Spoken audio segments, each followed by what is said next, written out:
আসন পুনর্বহালের দাবিতে বাগেরহাট, ফরিদপুর, পাবনায় বিক্ষোভ, অবরোধ, হরতাল। সড়ক না ছাড়লে ব্যবস্থার হুঁশিয়ারি স্বরাষ্ট্রের।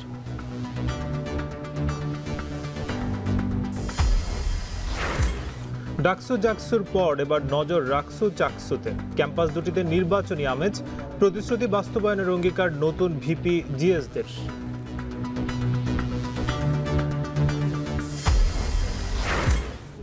আশুলিয়ায় লাশ পোড়ানো, চানখারপুল ও আবু সাইদ হত্যা মামলায় সাক্ষ্য গ্রহণ, পর্যাপ্ত তথ্য প্রমাণ দিয়ে দৃষ্টান্তমূলক বিচার সম্ভব।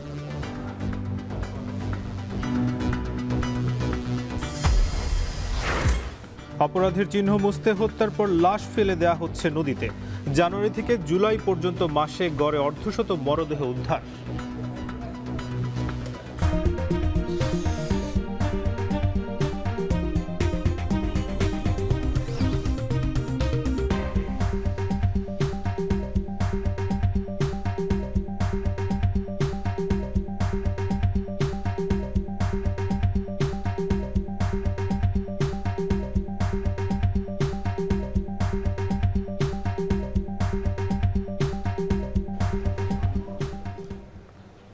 স্বাগত এখন দুপুরে। পুরো আয়োজন জুড়ে সঙ্গে আছে আমরা দুজন, আমি মেহেরিনা অ্যানি এবং আমি নাজমুস সাকিব। অ্যানি, ফরিদপুর ৪ সংসদীয় আসন পুনর্বহালের দাবিতে পঞ্চম দিনের মতো ঢাকা, খুলনা এবং ঢাকা বরিশাল মহাসড়ক অবরোধ করেছেন স্থানীয়রা, এবং এছাড়াও ঢাকা, খুলনা এবং ঢাকা বেনাপোল রুটের রেলপথও অবরোধ করেছেন তারা। এদিকে আন্দোলনের সমন্বয়কারী এক ইউপি চেয়ারম্যানকেও আটক করেছে পুলিশ। আর সাকিব, এছাড়াও কিন্তু পাবনা ১ সংসদীয় আসনের পুনর্বহালের দাবিতে কিন্তু বেড়াই সকাল সন্ধ্যা হরতাল চলছে এখনো। আর বাগেরহাটে কিন্তু আজকে ৪টি সংসদীয় আসন পুনর্বহালের দাবিতে অবস্থান এবং বিক্ষোভ কর্মসূচি কিন্তু পালন করছে স্থানীয়রা। আর এ নিয়ে সহকর্মীদের পাঠানো তথ্য ছবিতে বিস্তারিত জানাবেন শামীমা শাম্মী। বিভিন্ন জেলায় সংসদীয় আসন পুনর্বহালের দাবিতে বেশ কিছুদিন ধরেই রাজপথে আন্দোলনকারীরা। ফরিদপুর ৪ সংসদীয় আসনে ২টি ইউনিয়ন পুনর্বহালের দাবিতে ভাঙায় রেললাইন অবরোধ করেছেন স্থানীয়রা। গাছের গুঁড়ি ও টায়ারে আগুন জ্বালিয়ে হামিরদি রেল ক্রসিংয়ে রাজবাড়ী থেকে ঢাকাগামী নকশিকাথা ট্রেন আটকে দেয় বিক্ষোভকারীরা। রেলপথের অন্তত 10টি এলাকায় অবরোধ করেন তারা। এদিকে অবরোধের কারণে সকাল থেকে বন্ধ ঢাকা বরিশাল ও ঢাকা খুলনা মহাসড়কে যান চলাচল। এই আন্দোলন চলবে, রক্ত দিয়ে রক্ত দেব, উদ্ধার করে ছাড়বো, ভাঙ্গা বাড়ি ভাঙ্গাই থাকতে চাই। আমাদের ভাঙ্গা থানা 12টি ইউনিয়নে গঠিত। এই 2টি ইউনিয়ন আলগি এবং হামিরদি কেটে নেওয়া হয়েছে। আমরা এই নগরকান্দা সালতে যাব না যতক্ষণ পর্যন্ত কি আমাদের দাবি না মানবে, ততক্ষণ পর্যন্ত আমরা রাস্তা ঘাট ট্রেন যত যা কিছু আছে সব স্থায়ীভাবে বন্ধ করে দেব। জীবন লাগে জীবন দেবো, রক্ত লাগে রক্ত দেবো, তবু আমরা 2টা ইউনিয়ন আলাদা হতে দেব না। যদি বেড়ার সাথে থেকে আলাদা করতেই হয়, আমাদের রক্তর পর দিয়ে হেঁটে যা আলাদা করতে হবে। পাবনা ১ সংসদীয় আসন পুনর্বহালের দাবিতে বেড়ায় সকাল সন্ধ্যা হরতাল, সড়ক ও নৌপথ অবরোধ করেছেন এলাকাবাসী। সকাল থেকে বন্ধ উপজেলার সকল দোকান, ব্যবসা প্রতিষ্ঠান। আঞ্চলিক সড়কগুলোতেও নেই যান চলাচল। দূরপাল্লার কোনো বাসও ছেড়ে যায়নি। এতে জনদুর্ভোগে পড়েছেন সাধারণ যাত্রীরা। এর আগে গত ৪ আগস্ট সাঁথিয়া ও বেড়া উপজেলার একাংশ নিয়ে গঠিত পাবনা ১ আসনকে শুধু সাঁথিয়া উপজেলায় সংযুক্ত করা হয়। আর পাবনা ২ আসনের সঙ্গে বেড়া উপজেলাকে পুরোপুরি সংযুক্ত করা হয়। এরপর থেকে ক্ষোভে ফেটে পড়েন এলাকাবাসী। বেড়ার সাথে আমরা পূর্ণ যেভাবে আগে ছিলাম আমরা ওইভাবে থাকতে চাই। বাংলাদেশে জন্মের পরের থেকে বেড়া সাথিয়া যে সময় পার্লামেন্ট শুরু হয়, বেড়া সাথিয়া ১ ছিল।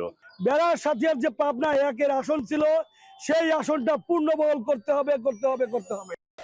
বাগেরহাটে ৪টি সংসদীয় আসন পুনর্বহালের দাবিতে বিক্ষোভ ও অবস্থান কর্মসূচি পালিত হয়েছে। রোববার সকাল ৮টা থেকে বেলা ১১টা পর্যন্ত জেলা প্রশাসনের কার্যালয় এবং আদালত চত্বরে অবস্থান কর্মসূচি পালন করে সর্বদলীয় সম্মিলিত কমিটির নেতাকর্মীরা। এ সময় বক্তারা জানান, আসন পুনর্বিন্যাসের সিদ্ধান্ত কোনোভাবেই মেনে নেওয়া হবে না। নির্বাচন কমিশন সিদ্ধান্ত থেকে সরে না আসলে আন্দোলন চালিয়ে যাওয়ার ঘোষণা বিক্ষোভকারীদের। শামীমা শাম্মী, এখন। ফরিদপুর 4 সংসদীয় আসন পুনর্বিন্যাসের দাবিতে পঞ্চম দিনের মতো ঢাকা খুলনা ও ঢাকা বরিশাল মহাসড়ক অবরোধ করেছেন স্থানীয়রা। এছাড়াও ঢাকা খুলনা ও ঢাকা বেনাপোল রুটের রেলপথও অবরোধ করা হয়েছে। এতে ঢাকার সাথে দক্ষিণবঙ্গের ট্রেন যোগাযোগ বন্ধ রয়েছে। এ বিষয়ে জানাতে ভাঙ্গা ইন্টারসেকশন থেকে যুক্ত আছেন কাজী মনিরুজ্জামান। মনির, আপনি তো সকাল থেকে ওখানে আছেন, তো সেখানকার আসলে সর্বশেষ পরিস্থিতি কেমন দেখছেন জানাবেন।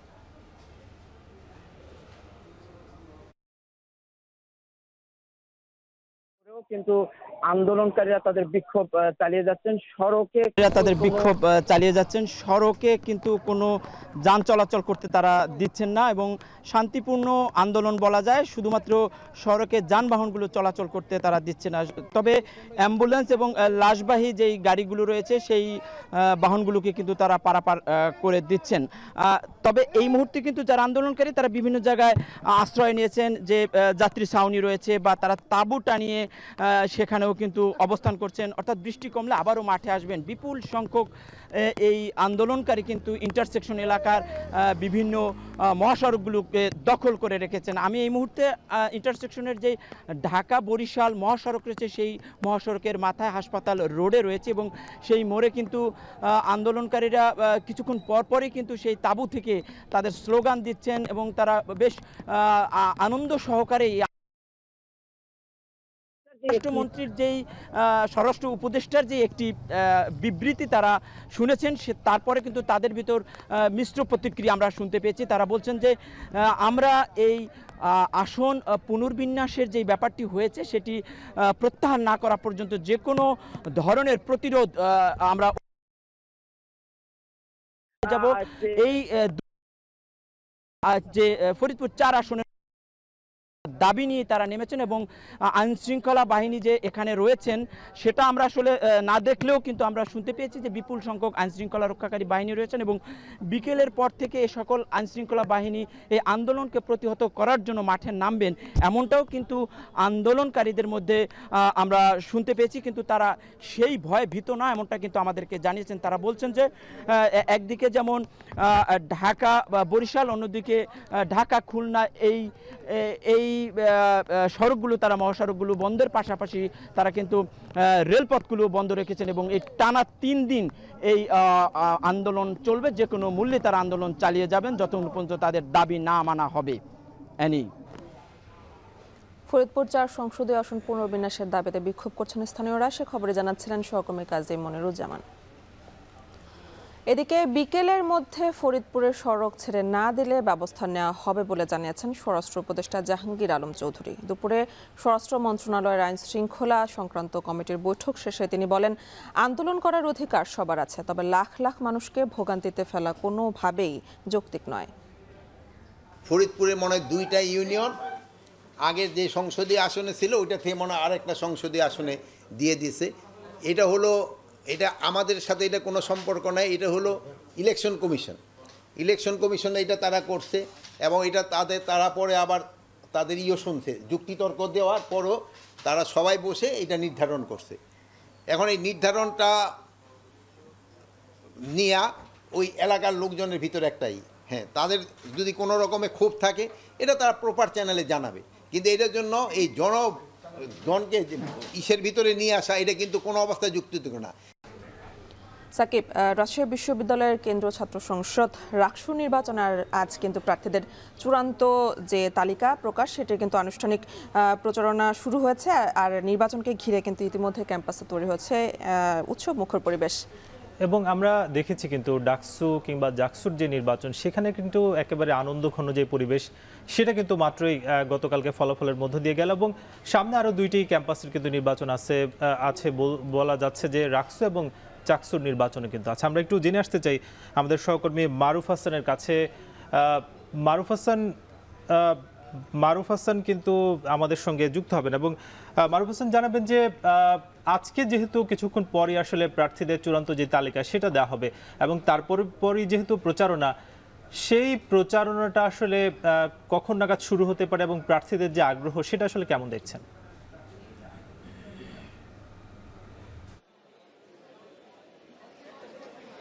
সাকিব, সকাল থেকেই আমরা রাজশাহী বিশ্ববিদ্যালয় ক্যাম্পাসে অবস্থান করছি। এখানে সকাল থেকে আমরা দেখতে পাচ্ছি যে প্রার্থীরা তাদের যে ব্যালট নাম্বার পাওয়ার জন্য দীর্ঘ সময় ধরে অপেক্ষা করছেন। মূলত প্রার্থীদের যে চূড়ান্ত তালিকা সেটি প্রকাশের পরপরেই এখানে সিনেট ভবনে বেলা 3টায় একটি মিটিং আছে। সেখানেই মূলত তাদের লটারির মাধ্যমে সিনেট প্রতিনিধি এবং রাকসুর কেন্দ্রীয় পদে যারা মনোনয়ন ফর্ম উত্তোলন করেছেন তাদেরকে এখানে লটারির মাধ্যমে এই ব্যালট পেপার বা ব্যালট নম্বরটি কিন্তু দেয়া হবে। তারপরে মূলত নির্বাচনের যে প্রচারণার আমেজ সেটি কিন্তু তৈরি হয়ে যাবে। আমরা ইতিমধ্যে দেখেছি যে বেশ কয়েকটি প্যানেলের শিক্ষার্থী এবং তারা প্রার্থী হিসাবে মনোনয়ন ফর্মের যে জায়গা থেকে ব্যালট নাম্বার পাওয়ার আগেই তারা প্রচারণা শুরু করে দিয়েছে, যেটি আচরণ বহির্ভূত বলে কিন্তু এখানে অনেকেই আপত্তি তুলছেন। পাশাপাশি তারা দেখছি যে বিভিন্ন চার যে স্টোরগুলো আছে, একাডেমিক যে ভবনগুলো আছে যেখানে শিক্ষার্থীরা বসে আছেন, সেখানে গিয়ে তারা তাদের যে সৌজন্য সাক্ষাৎ সেটি কিন্তু করছেন এবং এটি তারা চলমান রাখছেন এবং তারাও অপেক্ষা করছেন আসলে কখন চূড়ান্ত তালিকাটি প্রকাশ করা হবে এবং নির্বাচনকে ঘিরে যে বিধি নিষেধ আছে সেগুলো তারা যথাসম্ভব মানছেন কিনা সে বিষয়ে জানতে চাইলে এখানে নির্বাচনের যিনি প্রধান নির্বাচন কমিশনার আছেন তিনিও বলছেন যে আমরা সবগুলো বিষয় খুঁটিয়ে নাটিয়ে দেখছি এবং এখানে যারাই প্রার্থী আছেন তারা যদি আচরণবিধি মেনে না কাজ করে তাহলে তাদের বিরুদ্ধে আমরা ব্যবস্থা গ্রহণ করব বলেও কিন্তু তারা জানিয়েছেন। পাশাপাশি তারা ব্যালট নাম্বার দেওয়ার পরপরই মূলত যে আনুষ্ঠানিকতা নির্বাচনের প্রচার কার্যক্রম সেটি কিন্তু শুরু করবেন। এখন পর্যন্ত তারা সেই অপেক্ষার প্রহর গুনছেন, হয়তো কিছুক্ষণের মধ্যে আমরা সেটি পেয়ে যাব। সাকিব, এই ছিল রাকসুর সবশেষ তথ্য আমার কাছে। মারুফ, পরবর্তীতে হয়তো আমরা সেই বিষয়টি জানতে পারবো। আমরা কিন্তু জানছিলাম যে এই যে রাকসুর যে নির্বাচন সেটা হয়তো এই মাসের শেষ নাগাদই হবে, কিন্তু পাশাপাশি আমরা কিন্তু দেখছি যে চট্টগ্রাম বিশ্ববিদ্যালয় যে নির্বাচনের আমেজ সেটাও কিন্তু দেখা যাচ্ছে এবং আজকে কিন্তু যে ফর্ম বিতরণ সেটা কিন্তু শুরু হবে। হ্যাঁ, আর বেশ উৎসবমুখর পরিবেশই কিন্তু বিরাজ করছে এই মুহূর্তে চট্টগ্রাম বিশ্ববিদ্যালয় ক্যাম্পাসে। আর এই মুহূর্তে চাকসু ভবন থেকে চাকসু নির্বাচনের সবশেষ জানতে আমাদের সাথে যুক্ত আছেন শোয়েব রহমান। শোয়েব, আপনার কাছে যেটি জানতে চাই যে এখন পর্যন্ত আসলে কোনো মনোনয়ন ফর্ম বিক্রি হয়েছে কিনা, আর এই যে ফর্ম বিতরণ কার্যক্রম এটি কতদিন নাগাদ চলবে জানাবেন।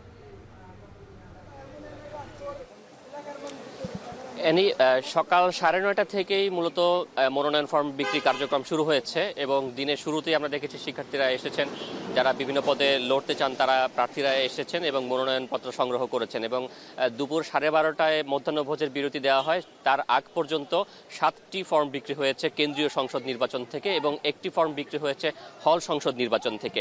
এবং কেন্দ্রীয় সংসদ থেকে যেই ফর্মগুলো বিক্রি হয়েছে তার মধ্যে ভিপি পদে 3 জন এবং জিএস পদে 1 জন, এছাড়া বিজ্ঞান ও তথ্য প্রযুক্তি পদে 1 জন এবং ক্রীড়া সম্পাদক পদে 1 জন, ক্যারিয়ার ডেভেলপমেন্ট সেক্রেটারি পদে 1 জন মনোনয়নপত্র সংগ্রহ করেছেন এবং হল সংসদ থেকে এএফ রহমান হলের দপ্তর সম্পাদক পদে 1 জন শিক্ষার্থী তিনি নির্বাচনের জন্য মনোনয়নপত্র সংগ্রহ করেছেন। এবং এই মনোনয়নপত্রগুলো সংগ্রহ করতে গিয়ে হল সংসদের জন্য 200 টাকা এবং কেন্দ্রীয় সংসদের নির্বাচনের মনোনয়নের জন্য 300 টাকা করে গুনতে হচ্ছে শিক্ষার্থীদেরকে। এর পাশাপাশি শিক্ষার্থীদেরকে নিজ খরচে বিশ্ববিদ্যালয়ের যে মেডিকেল সেন্টার রয়েছে সেই মেডিকেল সেন্টার থেকে ডোপ টেস্ট করানোটা বাধ্যতামূলক রয়েছে এবং মনোনয়নপত্র জমা দেওয়ার সময় ডোপ টেস্টের যে রসিদ সেই রসিদটিও কিন্তু এখানে তাদেরকে জমা দিতে হবে। এই মুহূর্তে মধ্যাহ্নভোজের বিরতি চলছে এবং দুপুর 2:30 থেকে আবারও পুনরায় মনোনয়নপত্র বিক্রি কার্যক্রম শুরু হবে এবং এর মধ্যে আমরা দেখেছি যে ছাত্র ইউনিয়ন এবং ছাত্র ফ্রন্ট সম্মিলিতভাবে একটি প্যানেল তারা তৈরি করার কথা জানিয়েছেন। তারা এসেছেন এবং তারা এই যে মধ্যাহ্নভোজের পরে যে ফর্ম বিতরণ কার্যক্রম শুরু হলে তখন তারা মনোনয়নপত্র সংগ্রহ করবেন এবং এর বাইরে আরও একটি সংগঠনের মনোনয়নপত্র আজকে সংগ্রহ করার কথা আমরা শুনেছি। তারাও এই মধ্যাহ্নভোজের বিরতির পরে ফর্ম সংগ্রহ করতে পারেন। এখন পর্যন্ত উৎসবমুখর পরিবেশে ফর্ম সংগ্রহ কার্যক্রম চলছে এবং নির্বাচন কমিশনের পক্ষ থেকে যেটি জানানো হয়েছে যে মনোনয়নপত্র বিতরণের কার্যক্রম চলবে 16 তারিখ পর্যন্ত এবং 17 তারিখ পর্যন্ত কিন্তু 17 তারিখে মনোনয়নপত্র জমা দেওয়া যাবে 17 তারিখ পর্যন্ত। এর বাইরে 18 তারিখে মনোনয়নপত্র যাচাই বাছাই করা হবে এবং মনোনয়নপত্র যাচাই বাছাই করার পরে অর্থাৎ যাচাই বাছাই শেষে যে প্রাথমিক তালিকা প্রার্থীদের সেই প্রাথমিক প্রার্থীদের তালিকা 21 সেপ্টেম্বর প্রকাশ করা হবে এবং এই সকল কার্যক্রম শেষে নির্বাচন অনুষ্ঠিত হবে আগামী 12ই অক্টোবর এবং সেই নির্বাচনকে ঘিরে এরই মধ্যে শিক্ষার্থীদের মাঝে এক ধরনের উৎসবমুখর পরিবেশ বিরাজ করছে, যেহেতু প্রায় 36 বছর পরে এই নির্বাচন অনুষ্ঠিত হতে যাচ্ছে এবং সেই নির্বাচনে আজ প্রথম দিন থেকে কিন্তু উৎসবের আমেজ পরিলক্ষিত হচ্ছে। শিক্ষার্থীরা বলছেন এখন পর্যন্ত যেই পরিবেশ বিরাজমান রয়েছে সেটি যদি একেবারে নির্বাচন পর্যন্ত অব্যাহত থাকে সেক্ষেত্রে একটি সুষ্ঠু নির্বাচনের প্রত্যাশা তারা করছেন। তারপরেও কিছু দাবি শিক্ষার্থীদের রয়েছেন, তারা বলছেন যে সেই দাবিগুলো তারা ক্রমাগতভাবে প্রশাসনের কাছে কিংবা নির্বাচন কমিশনের কাছে জানিয়ে যাবেন। অ্যানি। ধন্যবাদ শোয়েব। চাকসু নির্বাচনের মনোনয়ন ফর্ম বিতরণের কার্যক্রম নিয়ে জানাচ্ছিলেন সহকর্মী শোয়েব রহমান। অ্যানি, ঢাকা বিশ্ববিদ্যালয়ের শিক্ষার্থীদের সুযোগ সুবিধা নিশ্চিতে যে প্রতিশ্রুতিগুলো দেওয়া হয়েছে আমরা নির্বাচনের সময় কিন্তু সেটা দেখেছিলাম ডাকসুর ক্ষেত্রে, সেই প্রতিশ্রুতির বাস্তবায়ন করার ব্যাপারে কিন্তু জানিয়েছেন ডাকসুর নবনির্বাচিত ভিপি সাদিক কায়েম। আর দলমত নির্বিশেষে শিক্ষার্থীদের নিয়ে একসাথে কাজ করার প্রত্যয় কিন্তু ব্যক্ত করেছে GS/SM ফরহাদ। আর এ নিয়ে সকালে নবগঠিত যে ডাকসুর কার্যনির্বাহী পরিষদের প্রথম সভা, সেই সভায় কিন্তু তারা এসব কথা বলেছেন। আর এ নিয়ে বিস্তারিত জানাবেন সহকর্মী ফরহাদ বিন নূর। গণঅভ্যুত্থান পরবর্তী সময়ে দেশের কলেজ বিশ্ববিদ্যালয়গুলোতে ছাত্র সংসদ নির্বাচন হয়ে ওঠে প্রাণের দাবি। শিক্ষার্থীদের নানান সংকট সমস্যা তুলে ধরে তার সমাধানের জন্য যে নির্বাচিত প্রতিনিধি প্রয়োজন, তার অনুপস্থিতিতেই এতদিন শিক্ষার্থীরা থেকেছেন বঞ্চিত। 9 সেপ্টেম্বর ডাকসু নির্বাচনের মধ্য দিয়ে ঢাকা বিশ্ববিদ্যালয় পেল এক ঝাঁক প্রতিনিধি। সাদিক কায়েম সহসভাপতি। ঢাকা বিশ্ববিদ্যালয় কেন্দ্রীয় ছাত্র সংসদ ডাকসুর কার্যনির্বাহী পরিষদের প্রথম সভা হয়ে গেল রোববার সকালে। সভায় উপস্থিত ছিলেন ডাকসুর সভাপতি এবং বিশ্ববিদ্যালয়ের উপাচার্য অধ্যাপক ডক্টর নিয়াজ আহমেদ খান। গঠনতন্ত্র অনুযায়ী প্রথমেই পারস্পরিক পরিচিতি হয়েছে প্রথম সভায়। এছাড়া প্রথম সভায় ডাকসুর নির্বাচিত প্রতিনিধিদের মধ্যে 5 জনকে সিনেট সদস্য হিসেবে নির্ধারণ করা হয়। শীর্ষ 3 পদে থাকা ভিপি আবু সাদিক কায়েম, GS/SM ফরহাদ এবং AGS মহিউদ্দিন খানের সাথে আছেন পরিবহন সম্পাদক আসিফ আব্দুল্লাহ এবং কার্যনির্বাহী সদস্য সাবিকুন্নাহার তামান্না, যা গেজেট আকারে শিগগিরই প্রকাশ করা হবে। সভা শেষে সংবাদ সম্মেলন করে এসব জানান GS/SM ফরহাদ। যে মতেরই হোক না কেন, আজ থেকে শিক্ষার্থীদের প্রতিনিধি হয়ে সবার জন্য কাজ করার প্রতিশ্রুতি দেন তিনি। যারা বিভিন্ন সময় নির্বাচিত হয়েছে তাদের সাথে আলাপ করেছি, তো সবার আলাপ শুনে যেটা মনে হয়েছে, বিশ্ববিদ্যালয়ে যখন একজন শিক্ষার্থী থাকেন তিনি কোন মতের, কোন রাজনৈতিক দলের, কোন চিন্তার, এটা কখনোই ফ্যাক্টর না। সিদ্ধান্ত হয়েছে জেনারেল মেম্বার, যেহেতু সবাই জেনারেল মেম্বার, এখানে কম্পারিজন করা কঠিন, তো যিনি বেশি ভোট পেয়েছেন, সবচাইতে বেশি সর্বাধিক, তাকেই আমরা সিনেটে প্রতিনিধি হিসেবে পাঠাচ্ছি। তিনি হচ্ছে সাবিকুন্নাহার তামান্না, যিনি পরিবহন সম্পাদকে যিনি নির্বাচিত হয়েছেন, তাকে আমরা অন্যতম আরেকজন যাতে তাদের প্রতিনিধিত্ব করতে পারে। মোট 5 জন হচ্ছে, তিনি আসিফ আব্দুল্লাহ, এই মোট 5 জন সিনেটে থাকবেন। যে প্রতিশ্রুতি দেয়া হয়েছে তার প্রতিটি বাস্তবায়ন করা হবে জানিয়ে ভিপি আবু সাদিক কায়েম বলেন, আমরা নেতা নই, শিক্ষার্থীদের প্রতিনিধি। নির্বাচনের আগে যেভাবে শিক্ষার্থীদের কাছাকাছি গিয়েছি, এখনো একইভাবে যাব। আমরা কেউ জয় অথবা পরাজয় হয়নি, হার জিতে কিছু নেই, আমরা সবাই জিতে গিয়েছি। ডাকসু নির্বাচনের মাধ্যমে জুলাই প্রজন্ম বিজয়ী হয়েছে। আমরা নির্বাচনের আগে যেভাবে ডোর টু ডোর গিয়েছিলাম, আমরা প্রত্যেক শিক্ষার্থীদের ডোর টু ডোর যাওয়ার চেষ্টা করবো, তাদের কথা শোনার চেষ্টা করবো। সাদিক কায়েম আরো বলেন, এখানে হার বলতে কিছু নেই। বিশ্ববিদ্যালয়ের 40,000 শিক্ষার্থী জিতেছে এই ডাকসুর মধ্য দিয়ে। আজকে প্রথম ওয়ার্কিং ডে।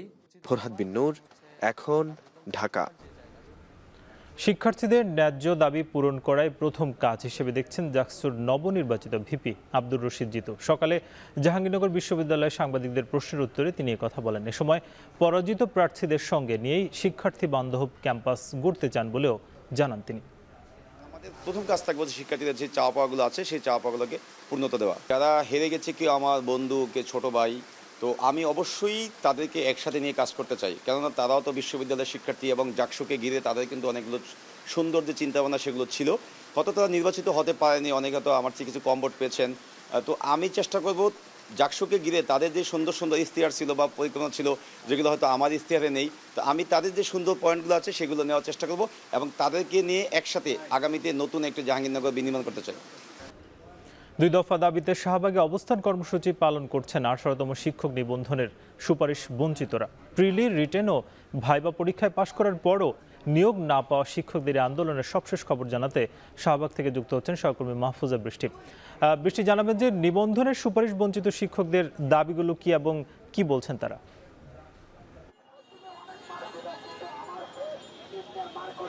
জি, সকাল থেকে কিন্তু এই 18তম নিবন্ধিত শিক্ষক যারা সুপারিশপ্রাপ্ত হয়েছে নিয়োগের ক্ষেত্রে তারাই কিন্তু সকাল থেকে এখানে অবস্থান কর্মসূচি পালন করছে। তারা জানিয়েছেন তাদের 2 দফা দাবি আদায় না হওয়া পর্যন্ত এখান থেকে যাবে না তারা।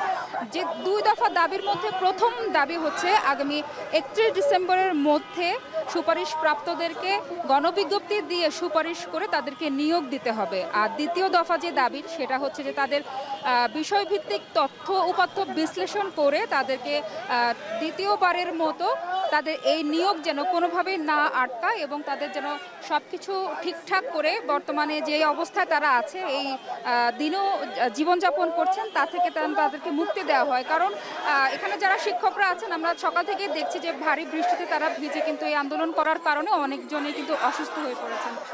16,000 আমরা যতটুকু জানি তাদের মাধ্যমে জানতে পেরেছি শিক্ষকদের মাধ্যমে যে এই গত যে নিয়োগ হয়েছে তাতে কিন্তু 18তম শিক্ষকদের 40,000 সামথিং নিয়োগ দিয়েছে, 40,000-এর বেশি।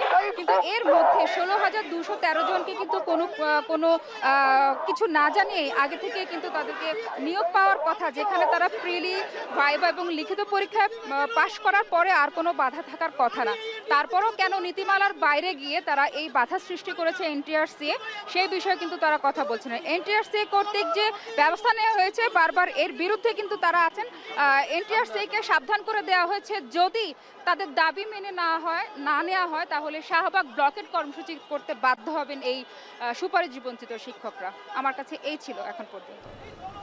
5 আগস্ট আশুলিয়ায় 6 জনকে গুলি করে হত্যার মামলায় সাবেক এমপি সাইফুল ইসলাম সহ 16 জনের বিরুদ্ধে বিচার শুরু হয়েছে। ট্রাইব্যুনাল 1-এ মামলার সূচনা বক্তব্যে চিফ প্রসিকিউটর বলেন তাদের হাতে অকাঠ্য প্রমাণ রয়েছে যা দিয়ে পৃথিবীর যে কোনো আদালতে অভিযুক্তদের বিচার করা সম্ভব। এদিন প্রসিকিউশনকে ট্রাইব্যুনাল 2-এর চেয়ারম্যান প্রশ্ন করেন সশস্ত্র বাহিনীর বিচার এই ট্রাইব্যুনালে সম্ভব কিনা।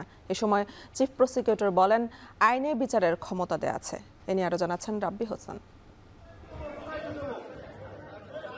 গত বছর 5 আগস্ট শেখ হাসিনার পতনের দিন আশুলিয়ায় 6 জনকে গুলি করে হত্যার পর মরদেহ তোলা হয় ভ্যান গাড়িতে। ট্রাইব্যুনালের প্রসিকিউশন বলছে তখনও একজন জীবিত ছিলেন, তাকেও পুড়িয়ে হত্যা করা হয়।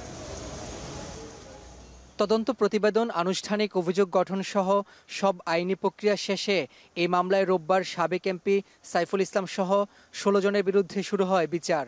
এদিন সূচনা বক্তব্যে চিফ প্রসিকিউটর বলেন তাদের হাতে অকাঠ্য প্রমাণ রয়েছে যা দিয়ে পৃথিবীর যে কোনো আদালতে অভিযুক্তদের বিচার করা সম্ভব। আন্দোলনকারী ছাত্র জনতা যারা পুলিশের জন্য কোনো থ্রেট ছিল না, যারা এই দেশেরই সন্তান, তাদেরকে এইভাবে নির্মম পন্থায় হত্যা করা এটা পৃথিবীর ইতিহাসে নজিরবিহীন। আমাদের কাছে যে ধরনের এভিডেন্স আছে সেগুলো কোনো বিচ্ছিন্ন এভিডেন্স নয়, এগুলো অকাঠ্যভাবে প্রমাণ করার মতো একটা অকাঠ্য প্রমাণ শৃঙ্খল, যার মাধ্যমে আমরা এই বিচারটাকে অত্যন্ত স্পষ্টভাবে প্রমাণ করতে পারবো এবং দুনিয়ার যে কোনো আদালতেই যা হোক না কেন এই সাক্ষ্য প্রমাণের ভিত্তিতে অপরাধীদের সাজা নিশ্চিত করা সম্ভব। এদিন সশস্ত্র বাহিনীর সদস্যদের বিচার এই ট্রাইব্যুনালে হবে কিনা প্রসিকিউশনকে এমন প্রশ্ন করেন ট্রাইব্যুনাল 2-এর চেয়ারম্যান। পরে চিফ প্রসিকিউটর ট্রাইব্যুনালকে বলেন এই আইনে সশস্ত্র বাহিনীর বিচারের ক্ষমতা দেয়া আছে, এই প্রশ্ন বা বিতর্ক তোলা অহেতুক। এটা মূলত তৈরি করা হয়েছিল আর্মড ফোর্সের লোকদের বিচার করার জন্য, পরবর্তীতে কিন্তু অ্যামেন্ড করে আরও কিছু উপাদান এখানে যুক্ত করা হয়। সুতরাং এই প্রশ্ন তোলার সুযোগ নেই যে international crimes tribunal act armed ফোর্সেসের লোকদের বিচার করতে পারবে কিনা। এটা অকাঠ্যভাবে প্রমাণিত এবং আইনের প্রত্যেকটা ধারা উপধারা উল্লেখ করে আমরা ট্রাইব্যুনালকে দেখিয়েছি যে এই আইনটা মূলত আর্মড এবং অক্সিলিয়ারি ফোর্সের বিচারের জন্য। এদিকে জুলাই আগস্টে কুষ্টিয়ায় 7 জনকে হত্যা মামলায় আওয়ামী লীগ নেতা মাহবুবুল আলম হানিফ, হাসানুল হক ইনুস সহ 5 জনের বিরুদ্ধে তদন্ত প্রতিবেদন দাখিল করা হয়েছে। চলতি মাসের 29 তারিখের মধ্যেই এই মামলার আনুষ্ঠানিক অভিযোগপত্র দাখিল করবে প্রসিকিউশন। এছাড়া এদিন ট্রাইব্যুনাল 2-এ আবু সাইদ হত্যা মামলার 5ম দিনের সাক্ষ্য গ্রহণ ও ট্রাইব্যুনাল 1-এ চাংখারপুলে 6 জনকে হত্যা মামলার 7ম দিনের সাক্ষ্য গ্রহণ শুরু হয়। রাব্বি হোসেন, এখন, ঢাকা। মানুষের জন্ম চাকরি করার জন্য নয়, উদ্যোক্তা হওয়ার জন্য বলে মন্তব্য করেছেন প্রধান উপদেষ্টা ডক্টর মোহাম্মদ ইউনূস। সকালে রাজধানীর মোহাম্মদপুর খিলজি রোডে পল্লী কর্মসহায়ক ফাউন্ডেশনের পিকেএসএফ ভবন 2-এর উদ্বোধন করে এই মন্তব্য করেন প্রধান উপদেষ্টা। এ সময় অর্থ উপদেষ্টা ডক্টর সালেউদ্দিন আহমেদ, পিকেএসএফের পরিচালনা পর্ষদের চেয়ারম্যান জাকির আহমেদ খান সহ সরকারের জ্যেষ্ঠ কর্মকর্তারা উপস্থিত ছিলেন। কারো চাকরি করার জন্য আসে না, মানুষের জন্ম হয়েছে উদ্যোক্তা হওয়ার জন্য। কাজে সেটার দিকে যেন আমরা যেতে পারি, আমরা সবাইকে সে সুযোগ যেন দিতে পারি যে উদ্যোক্তা হওয়ার সুযোগটা তার আছে। এই সুযোগটা নিল কিনা? এখনো বহু রকমের মানুষ উদ্যোক্তা হয়েছে, বহু রকম, আমরা তালিকাও করে রাখি নাই কারো, এরকম পর্যায়ে গেছি আমরা। কাজে আরো সুযোগ আসছে বড় রকমের প্রযুক্তির কারণে। একটা বড় কারণ হলো প্রযুক্তি আমাদেরকে একেবারে বিশ্বের সঙ্গে যুক্ত করে দিয়েছে সমস্ত কাজে। সাকিব, চলতি বছরের জানুয়ারি থেকে জুলাই পর্যন্ত এখন পর্যন্ত দেশের বিভিন্ন নদী থেকে কিন্তু 301 জনের মরদেহ উদ্ধার করেছে নৌপুলিশ। আর এসব মরদেহের 30% কিন্তু কোনো ধরনের পরিচয় শনাক্ত করা সম্ভব হয়নি। আর পুলিশ বলছে যে প্রতি মাসে নদী থেকে গড়ে 43টি মরদেহ উদ্ধার হচ্ছে। এবং এর জন্য কিন্তু আইন শৃঙ্খলার যে উন্নতি সেটা আসলে দরকার। এ নিয়ে একটি প্রতিবেদন আছে জাহিদ হাসানের, সেটি দেখে আসবো।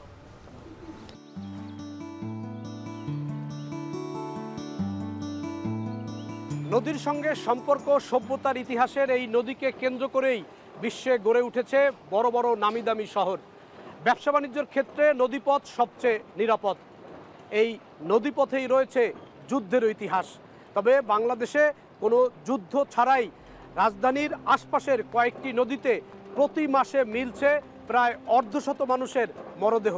শুধু এই বুড়িগঙ্গা থেকেই প্রতিদিন উদ্ধার হচ্ছে 4টি-5টি করে মানুষের ক্ষতবিক্ষত মরদেহ। গত 23 আগস্ট ঢাকার দক্ষিণ কেরানীগঞ্জের মীরবাগের ঘাট থেকে এক নারী ও শিশুর মরদেহ উদ্ধার করে নৌ পুলিশ।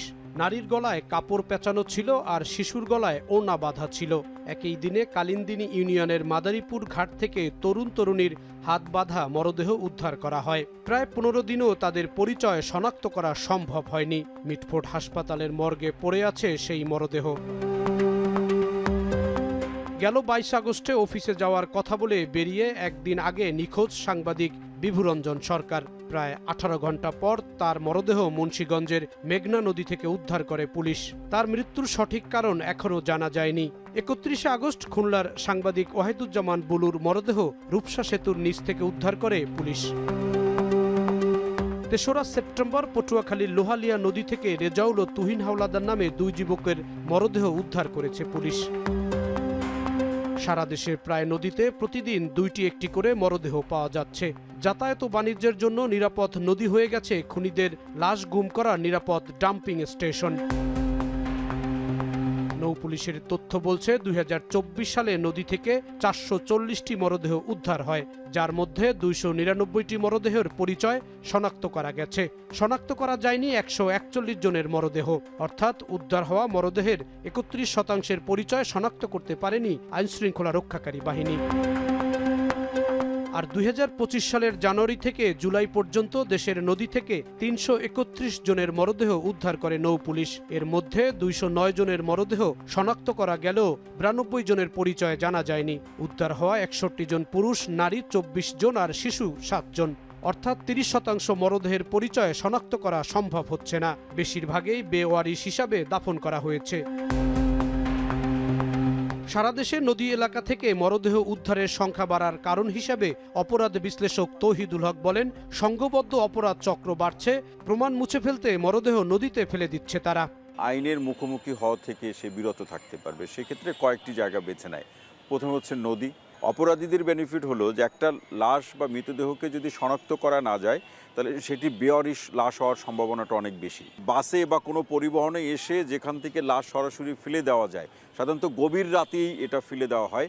তো সেই জায়গাগুলোতে টেকনোলজি অর্থাৎ সিসি ক্যামেরা স্থাপন করা। ফৌজদারি আইন বিশেষজ্ঞ বলছেন, তথ্য প্রমাণের অভাবে এই ধরনের হত্যাকাণ্ডের বিচার প্রক্রিয়া শুরু করাই কঠিন হয়ে পড়ছে। যদি নদীতে স্রোত থাকে, যদি ফেলে দেওয়া হয় তো এটা মানে নদীতে এটা ভেসে যাবে এবং এটার আর কোনো হদিস থাকবে না।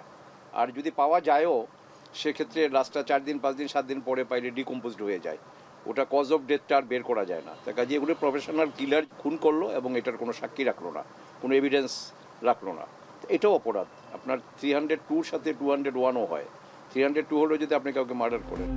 তবে সব ধরনের অপরাধ প্রতিরোধে অন্তর্বর্তী সরকার পদক্ষেপ নিচ্ছে বলে জানান স্বরাষ্ট্র উপদেষ্টা। গত কয়েকদিনের ঘটনায় মানে আমি বলবো যে একটুখানি খারাপের দিকে গেছে। এটাকে আমরা আবার পুরা আগের দিকে কেন যেন নিয়ে আসতে পারি এই ব্যবস্থা করা। অপকর্ম করতেছে তাদের আবার কিন্তু আমরা আইনের আওতায় নিয়ে আসতেছি। চলতি বছর প্রতি মাসে নৌ পুলিশ গড়ে 43টি মরদেহ উদ্ধার করেছে। গত বছর প্রতি মাসে 36টি মরদেহ উদ্ধার হয়েছে বলে পুলিশ সদর দপ্তরের তথ্যে উঠে এসেছে। জাহিদ হাসান, এখন, ঢাকা। যুক্তরাজ্য আবারও উত্থান বর্ণবাদী উত্তেজনার। লন্ডনে ইডিএল এর অভিবাসী বিরোধী র্যালি ঘিরে উত্তপ্ত পরিস্থিতি। বাংলাদেশি অধ্যুষিত এলাকায় প্রবেশের ঘোষণায় ক্ষোভে ফেটে পড়ে স্থানীয়রা। বর্ণবাদ বিরোধী প্রতিবাদে যোগ দেন বিভিন্ন দেশের অভিবাসী কমিউনিটির শত শত মানুষ। এ নিয়ে আরও জানাচ্ছেন শরীফুল ইসলাম চৌধুরী। অনেকেই ভেবেছিলেন যুক্তরাজ্যে বর্ণবাদের দিন শেষ। মানবতার বুলি আওড়ানো এই দেশেই ঘন ঘন ঘটে ইসলাম বিদ্বেষী হামলা, বর্ণবাদ নিপীড়ন সহ ন্যাক্কারজনক সহিংসতা। এসব ঘটনার পেছনে উস্কানিদাতা ইংলিশ ডিফেন্স লীগ ইডিএল। শনিবার সেন্ট্রাল লন্ডনে অভিবাসন বিরোধী ইউনাইট দ্য কিংডম র্যালি ঘিরে উত্তেজনা ছড়িয়ে পড়ে। সংগঠনের প্রতিষ্ঠাতা টমি রবিনসনের নেতৃত্বে র্যালিতে যোগ দেন কয়েক লাখ মানুষ। বিকেলে র্যালিটি বাংলাদেশি অধ্যুষিত পূর্ব লন্ডনের ডকল্যান্ড এলাকায় আসবে এমন ঘোষণায় প্রতিবাদে ফুঁসে ওঠে বর্ণবাদ বিরোধী শান্তিপ্রিয় জনগণ। প্রতিবাদ সমাবেশে যোগ দেন তারা। আমরা এখানে অনেক বাচ্চাদের মাঝে, মহিলাদের মাঝে অনেক ভয়ভীতির সৃষ্টি হয়েছে। আমরা চাই তোমরা যারা রেসিস্ট পার্টি, তোমরা যারা এটার ইমিগ্রেন্টের বিরুদ্ধে, তোমরা প্রতিবাদ করো। 1 নং ডাউন স্ট্রিটে তোমরা করো। No space for racism in our East End. This is our home. This is my home, and there is no space for any kind of division in our borough.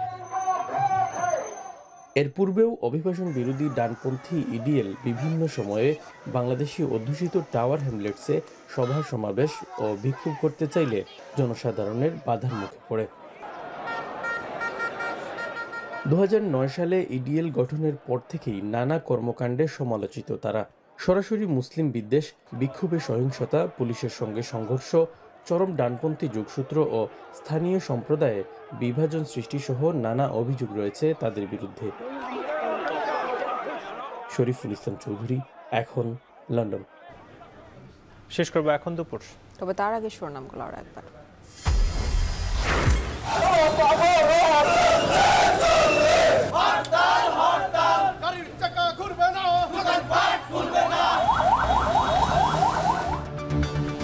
আসন পুনর্বহালের দাবিতে বাগেরহাট, ফরিদপুর, পাবনায় বিক্ষোভ, অবরোধ, হরতাল। সড়ক না ছাড়লে ব্যবস্থার হুঁশিয়ারি স্বরাষ্ট্রের।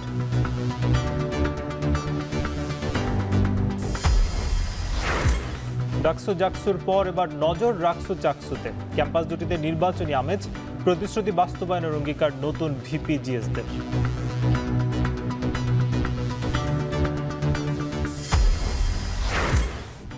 আসলে লাশ পোড়ানো, চানখারপোলো আবু সাইদ হত্যা মামলায় সাক্ষ্য গ্রহণ, পর্যাপ্ত তথ্য প্রমাণ দিয়ে দৃষ্টান্তমূলক বিচার সম্ভব।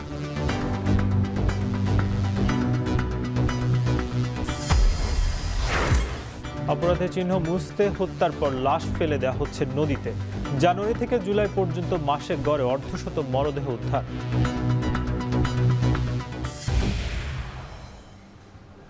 এই ছিল এখন দুপুরে। এখন টেলিভিশন ওয়েবসাইটে দেখতে ভিজিট করুন www.ekhon.tv। এছাড়া ফেসবুকে যুক্ত হতে পারেন facebook.com/tv.ekhon।